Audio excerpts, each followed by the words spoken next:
বিজ্ঞানের কাছেই সবকিছুর জবাব। বিজ্ঞান আমাকে সবকিছু জানিয়ে দিবে। বিজ্ঞান আমার সকল সমস্যার সমাধান করে দিবে। বিজ্ঞান যেই জিনিসের ব্যাখ্যা করতে পারে না সেই জিনিসের অস্তিত্ব এই পৃথিবীতে নেই। যেই জিনিসের জবাব বিজ্ঞানের কাছে নেই সেটা কুসংস্কার। এই অগাধ অতি বিশ্বাসকে বলা হয় বিজ্ঞানবাদ। বিজ্ঞান এক জিনিস আর বিজ্ঞানবাদ আরেকটা জিনিস।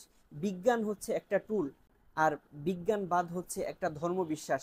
অনেক মানুষ সব কিছুকে বিজ্ঞানের কষ্টি পাথরে যাচাই করে এটা নির্ণয় করতে চায় যে বিজ্ঞান যেটাকে সাব্যস্ত করে না, বিজ্ঞান যেটাকে বিজ্ঞানের মাধ্যমে যে জিনিসটা প্রমাণিত না, সেই জিনিসটা আমি বিশ্বাস করি না। অথচ বিজ্ঞান বলে যেই জিনিসের বস্তুগত ব্যাখ্যা করা যায় না, এটা বিজ্ঞানের ফিল্ড না।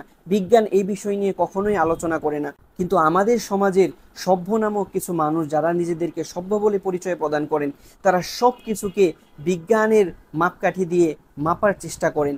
এই সমস্ত মানুষরা বলে থাকেন যে যা কিছু বিজ্ঞান প্রমাণ করে, যা কিছু বিজ্ঞান সাব্যস্ত করে, সেটাকে আমরা বিশ্বাস করি, এর বাহিরে আমরা কোনো কিছুকে বিশ্বাস করি না। এই মানুষগুলো যদি প্রফেট সাল্লাল্লাহু আলাইহি ওয়াসাল্লামের যুগেও, এই মানুষগুলো যদি নবী মুহাম্মদ সাল্লাল্লাহু আলাইহি ওয়াসাল্লামের যুগেও থাকতো, তাহলে এই মানুষগুলো কিন্তু সেই মুশরিকদের অন্তর্ভুক্ত হয়ে যেত। আল্লাহ রাসূল সাল্লাল্লাহু আলাইহি ওয়াসাল্লামের অলৌকিক একটি ঘটনা যেটি সূরা কমরের মধ্যে রয়েছে।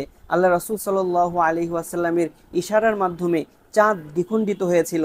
আব্দুল্লাহ ইবনে মাসউদ রাদিয়াল্লাহু আনহু সেই জায়গায় বসা ছিলেন, এবং যারা আরব না নন আরব তারাও দূর থেকে দেখেছেন যে এরকম চাঁদ দ্বিখণ্ডিত হওয়ার দৃশ্য। এই দৃশ্যপটটা যদি আজকের এই তথাকথিত সভ্য ব্যক্তি যারা নিজেদেরকে সভ্য বলে পরিচয় দেন, তাদের কাছে যদি এই ঘটনাটি বলা হতো, তাহলে তারা হয়তো বা এটাকে বিজ্ঞানের আলোকে এভাবে ব্যাখ্যা করে ফেলতো। চাঁদের মাঝে ভূমিকম্প হওয়ার কারণে তার প্লেটগুলো সরে গিয়েছে, বা অন্য কোনো কারণে চাঁদের মাঝে এরকম ফাটল দেখা দিয়েছে। এটা আসলে অলৌকিক কিছু নয় প্রিয় ভাইরা, অলৌকিক কোনো কিছু নয়।